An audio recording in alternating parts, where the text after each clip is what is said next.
Dios les bendiga una vez más en esta tarde preciosa. Gracias a Dios por esta gran oportunidad que nos concede una vez más en esta preciosa tarde. Vamos a abrir la Biblia en el Salmo 51 porque quiero hablar de lo que es un verdadero arrepentimiento. Así que si usted le gusta tener una idea de lo que vamos a tratar, pues en esta tarde quiero decirle lo que es un verdadero arrepentimiento. Vamos a ver el Salmo 51 y vamos a ver aquí en esta porción de este Salmo algo que David experimentó en su propia vida y cómo es que él tuvo que humillarse porque le había fallado a Dios. Comienza diciendo en el versículo 1: ten piedad de mí, oh Dios, conforme a tu misericordia, conforme a la multitud de tus piedades, borra mis rebeliones. Este salmo se cree que fue escrito por David después o inmediatamente después de que el profeta Natán lo había reprendido por el pecado que él había cometido con Betsabé y con su esposo.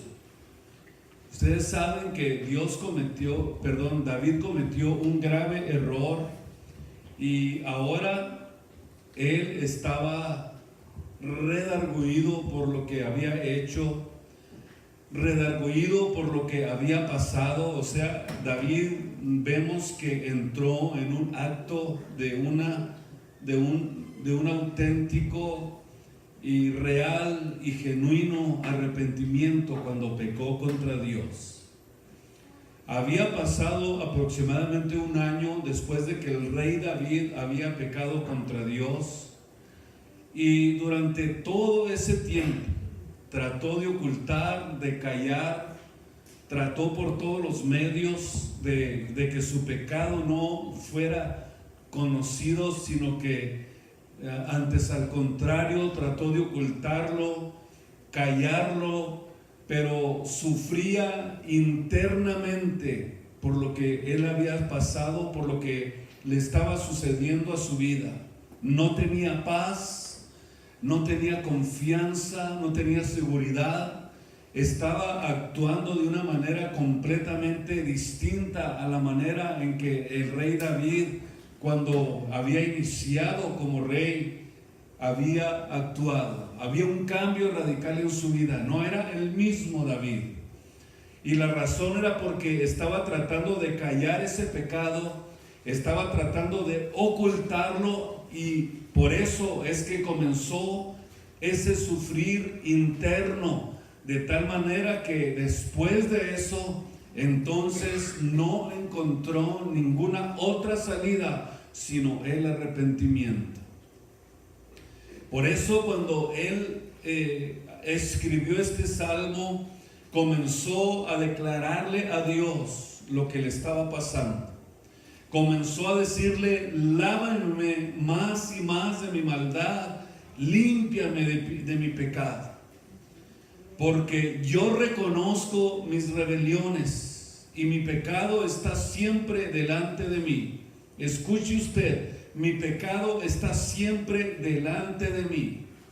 Eso quiere decir que Dios constantemente le estaba recordando que tenía una deuda con él. Cuando nosotros cometemos pecados que no confesamos, cuando el Hijo de Dios comete pecados que no le confiesa a Dios, los trae siempre en su memoria, en sus pensamientos, en sus actitudes, y cada vez que trata de servir a Dios o de allegarse a Dios, Dios le pone en una pantalla gigantesca y le recuerda y le dice: acuérdate de lo que hiciste. Acuérdate que no me has pedido perdón por el pecado que cometiste.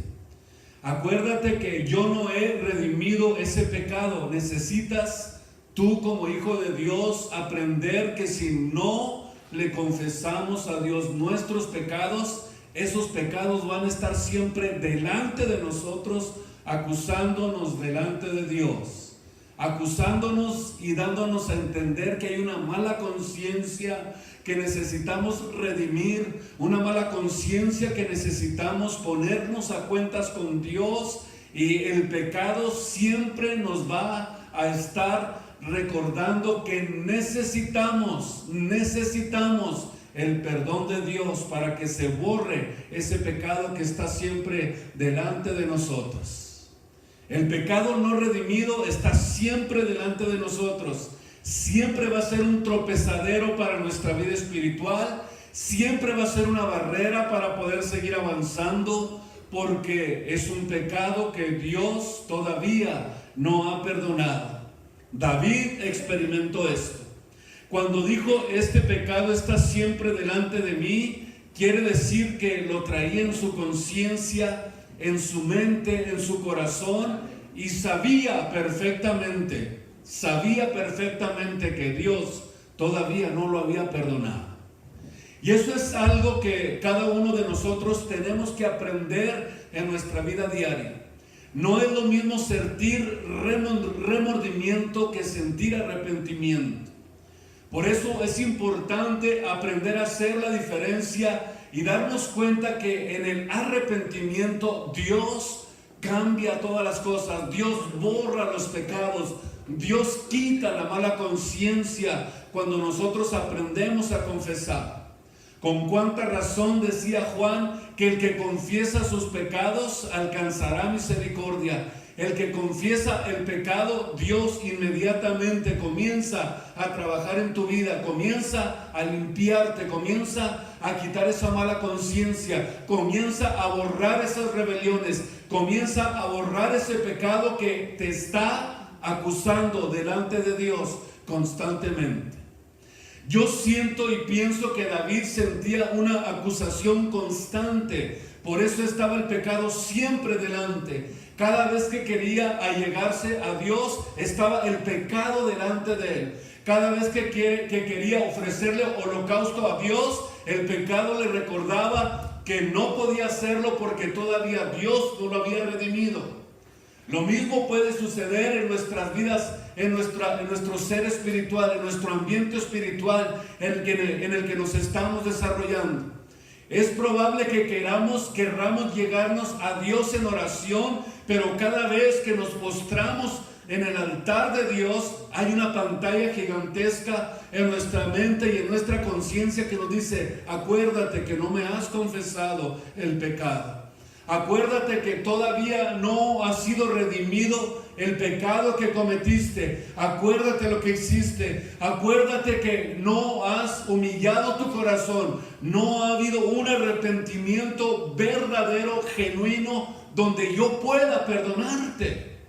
Y por eso es que cuando nosotros nos allegamos a Dios y Dios no ha perdonado nuestros pecados, nuestras rebeliones, la oración solamente está dando vueltas, no pasa ni siquiera al techo.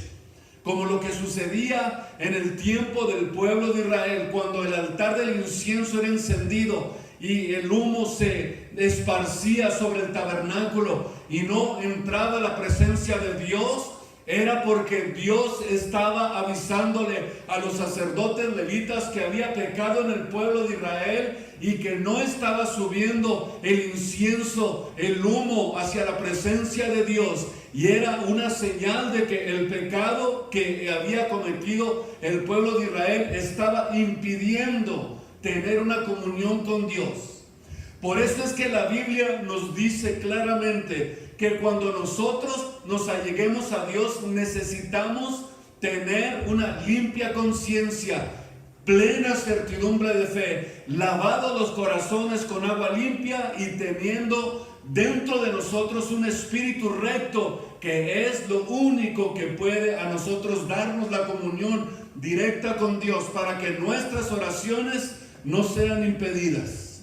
Cuando nuestras oraciones son impedidas es porque el pecado está atravesándose, es porque el pecado está impidiendo que tu oración llegue hasta la presencia de Dios. Entonces, ¿qué hacer para que Dios pueda nuevamente restablecer tu vida de oración, tu comunión con Él? Tienes que tener un verdadero y genuino, auténtico, verdadero arrepentimiento. Comienza por ahí, comienza a declararle a Dios las cosas que has hecho, los pecados que has cometido. Si le fallaste a Dios, lo único que tienes que hacer es arrodillarte delante de la presencia y decirle, como le dijo David: ten piedad de mí, oh Dios, conforme a tus misericordias. Borra esa rebelión, borra ese pecado, quita eso que está impidiendo, Señor, que yo pueda tener comunión contigo. Y cuando usted comienza de esa manera, yo estoy seguro que la mano de Dios va a comenzar a moverse en su vida y va a comenzar a usted a experimentar el poder de Dios sobre su vida, la presencia de Dios sobre su vida, y entonces nuestra oración va a llegar directito hasta la presencia de Dios, y entonces vamos a poder reestablecer nuestra comunión con Dios. La Biblia dice que el que no confiesa sus pecados no puede prosperar, o sea, no puede avanzar, no puede crecer, no puede desarrollar su vida espiritual. David había experimentado que hacía falta que Dios redimiera sus pecados para poder reestablecer su comunión con Él. Y la razón por la que David tuvo que humillarse era porque ya había pasado un tiempo y él pensaba que se estaba ocultando de Dios. Pensaba que ocultando su pecado iba a poder tener comunión con Dios. ¡Qué gran error! Pensar que si nosotros estamos pecando contra Dios, vamos a seguir teniendo comunión con Él. Por eso necesitamos entender que para poder tener una comunicación abierta con Él, para tener comunión con Él, necesitamos que cada día, que cada instante, que cada momento de nuestras vidas, cada vez que le fallemos a Él, nosotros nos arrepintamos de nuestros pecados. Y dice el apóstol Juan, si nosotros le confesamos nuestros pecados, dice, Él es fiel y justo para que perdone nuestros pecados y reestablecer, escuche usted, reestablecer nuestra comunión con Él. Así que David sufría internamente después que tuvo que buscar el arrepentimiento. Reconoció haber pecado contra Dios. Número 1, el reconocimiento es importantísimo. Aquí vemos que solamente en el versículo 1, 2 veces, aquí en este capítulo, menciona haber pecado contra Dios. 2 veces. Y la más triste condición a la que la persona puede llegar es considerarse que está bien cuando realmente está mal delante de Dios. ¿Cómo pudo entonces David entender su pecado? No lo consideró como un simple error. Comenzó a reaccionar en su vida y dijo, esto no es simplemente un pequeño error, o como una pequeña o como equivocación, o como una caída que cualquiera puede tener. No lo consideró de esa manera, sino que lo miró como algo grave que necesitaba la misericordia de Dios. Escúcheme bien. Lo vio como algo que realmente necesitaba que la misericordia de Dios interviniera. Y muchos no reciben el perdón de Dios por no querer reconocer la gravedad de sus pecados. ¿Cómo pudo entonces David pedir perdón? Decírselo a Dios, declarárselo a Él. Cuando Él le dice, borra mis rebeliones, David desde ese momento comenzó a inmediatamente a reestablecer. Cuando Dios mira un corazón que se humilla, ¿qué dice la Biblia? al corazón contrito y humillado, dice la Biblia, Dios no lo desprecia. Lo primerito que tiene que hacer es hacer lo que hizo David: borra mis rebeliones.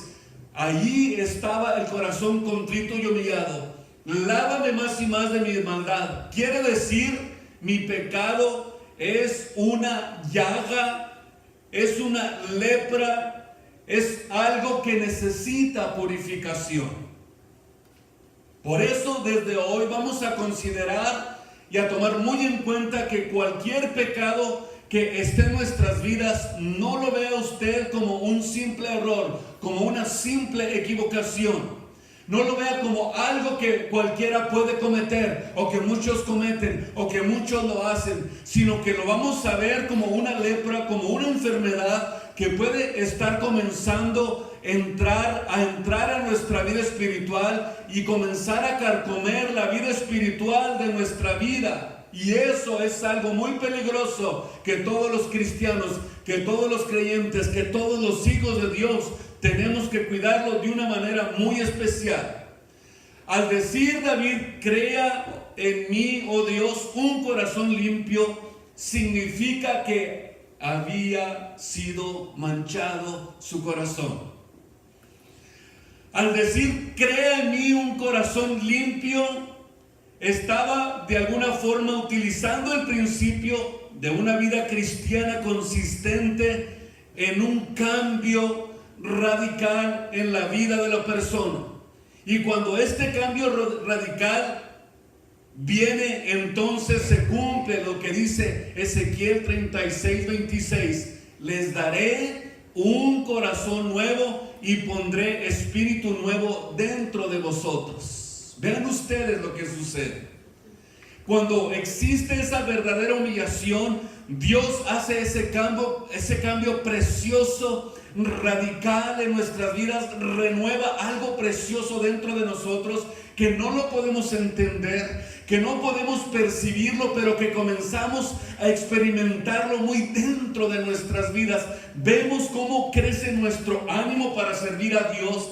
Vemos cómo crecen nuestros deseos de seguir adelante. Sentimos como unas fuerzas que se nos aumentan, así como el búfalo, de tal manera que nos sentimos que nadie, absolutamente nadie, nos va a poder detener en nuestro caminar. Sin embargo, el pecado es todo lo contrario. Comienza a carcomer nuestro ánimo para servir a Dios. Comenzamos a desalentarnos. Cualquier cosa nos desalienta, cualquier cosa nos hace que pensemos que no es necesario seguir adelante en el servicio a Dios. Lo tomamos muy livianamente y comenzamos a darnos cuenta en nuestro caminar que hace falta ahora entonces algo que renueve nuestro ánimo y nuestras fuerzas para poder seguir adelante. Y solamente lo hacemos nosotros cuando reconocemos que vamos en un retroceso en nuestra vida diaria, porque probablemente hay pecados que no le hemos confesado a Dios. No es muy común ni muy normal que alguien se desaliente sirviendo a Dios. Quiere decir que algo sucedió en su vida espiritual, algo lo hizo retroceder. Quizás comenzó a ocultar pecados no confesados como lo hizo David. Y David eventualmente comenzó a darse cuenta que no estaba siendo el guerrero que Dios quería, que lo quería enfrente de la batalla. Y estaba siendo rezagado porque cuando David cometió este pecado, el pueblo de Israel estaba en batalla. Cuando llegó a su casa este soldado, este general, le dice a David, mi señor, el pueblo de Israel está en batalla. Imagínense usted dónde se encontraba David. Cuando le dijo que se fuera a su casa, le dijo, no puedo irme a mi casa, Señor. Y la razón era obvia. ¿Por qué le dijo a David que no quería irse a casa? Porque me sentiría mal, sentiría que estoy defraudando al pueblo de Dios, al pueblo de Israel mientras que ellos están en la batalla. ¿Y dónde estaba David? En el palacio, muy tranquilamente. Y cuando este general le hace esa deducción, yo creo que él comenzó a pensar, ¿qué es lo que está pasando? Vean ustedes que existe una caída que probablemente no lo nota la persona. Pero al escuchar hablar a otros de la fe, de la confianza en Dios, es cuando comenzamos a reconocer, como que nos empieza a caer el 20. Puedo ver el ánimo en otra persona, el deseo de servir a Dios en otros, y eso es como decir, ¿por qué yo no tengo ese mismo sentir? Aleluya. ¿Por qué no tengo ese mismo sentir que tiene mi hermano? ¿Por qué no tengo el mismo sentir que tiene aquel que está trabajando en la obra de Dios? ¿Por qué me siento rezagado? ¿Por qué siento que no puedo hacer la obra de Dios? David, sin embargo, estaba muy confiadamente, muy tranquilamente en el palacio, mientras que el pueblo de Dios, los israelitas, estaban en la batalla. Ahí se puede ver que era necesario un levantamiento, que Dios lo perdonara. Así que el principio de una vida cristiana consiste en un cambio interior cuando esto comienza a suceder. Cuando esta caída comienza a suceder, es necesario que venga un cambio interno en la vida de la persona, así como tuvo que hacerlo David. Después de que él comenzó a humillarse delante de Dios, Dios lo volvió, inmediatamente comenzó a levantar. Comenzó nuevamente David a restablecer su comunión con Dios. Y él volvió a ser el rey que fue como lo fue en el principio. Pero ahora tuvo que pagar muchas consecuencias por haberle fallado a Dios. David, aquí vemos claramente en la Biblia que está pidiendo una renovación total. O sea, prácticamente le estaba diciendo a Dios, deseo empezar de nuevo. Deseo empezar de nuevo, Señor. ¿Y qué es lo que vemos entonces aquí? Que esconder el pecado es algo que no debe de existir entre los hijos de Dios, porque se convierte en algo que puede destruir nuestro ánimo para servir a Dios. Sígame con mucho cuidado. Quiere decir que David fue rezagado para servir a Dios, y durante más de 6,000 años, según la Biblia vemos, los hombres han tratado de ocultar sus pecados, y vemos que a través de los tiempos todos los que han tratado de ocultar sus pecados han fracasado.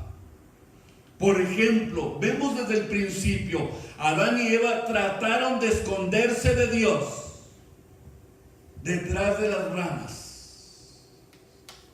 ¿Qué fue lo primero que hicieron cuando pecaron contra Dios? Dígame usted, ¿qué hicieron Adán y Eva? Se escondieron inmediatamente después del pecado. Ahí viene Dios, vamos a escondernos para que no nos vean detrás de las ramas. ¿Por qué se quisieron esconder de Dios? Por el pecado.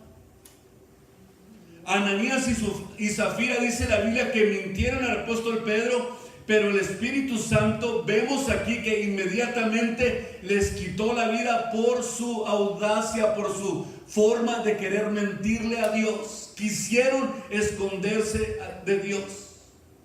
David adulteró con Betsabé y mandó matar a su esposo Urías. Creyó que nadie se daría cuenta de su delito.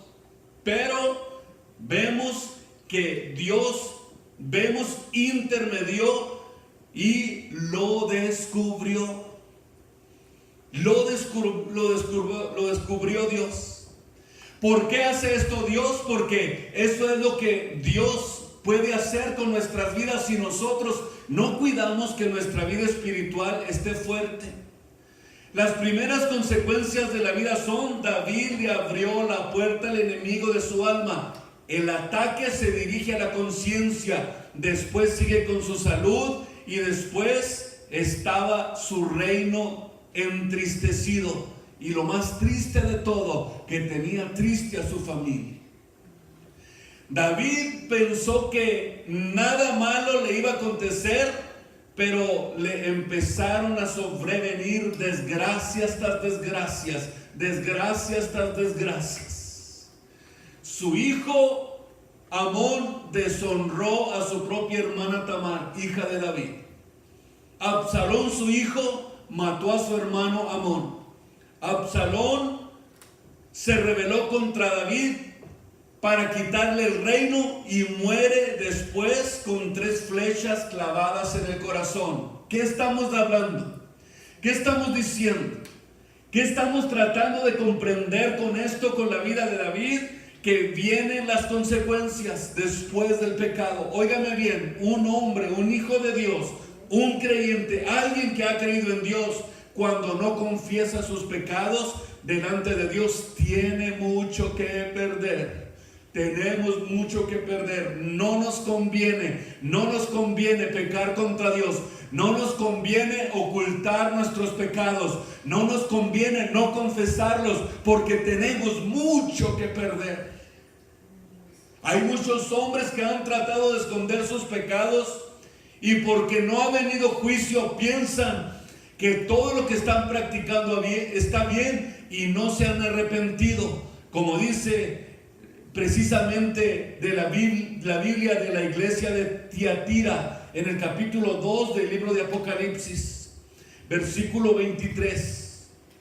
Vean ustedes cómo dice aquí: y mataré a sus hijos con muerte, y todas las iglesias sabrán que yo soy el que escudriño los riñones, los corazones, y daré a cada uno de vosotros según sus obras. Vea usted que Dios pagará a cada uno según sus obras. No se confíe, porque podría estar equivocado. En Gálatas 6:7 dice: no os engañéis, Dios no puede ser burlado, porque todo lo que el hombre siembre, eso es lo que va a cosechar. Tenemos que cuidarnos del pecado, porque el pecado es una lepra que puede acabar con nuestra vida espiritual, puede acabar con nuestras convicciones, puede destruir todo lo que Dios nos ha dado, puede destruir nuestra fe, nuestra confianza en Dios, la confianza en la palabra de Dios, en el creer en ella. Por eso es que necesitamos entender que después de tener la experiencia de restauración, David dice cosas muy interesantes. Número 1, enseñaré a los transgresores. Cantará mi lengua. Te agradarán los sacrificios. Te agradarán las ofrendas. Vea usted todo lo que Dios pudo hacer con David. Restablecer y recuperar todo lo que había perdido. La Biblia dice: aquel miraré yo. Vea usted, aquel miraré yo que es pobre de espíritu y que tiembla a mi palabra. Por eso, el que tiembla a mi palabra es aquel al que yo voy a ver. Y dice la Biblia que en la humillación el juicio es quitado.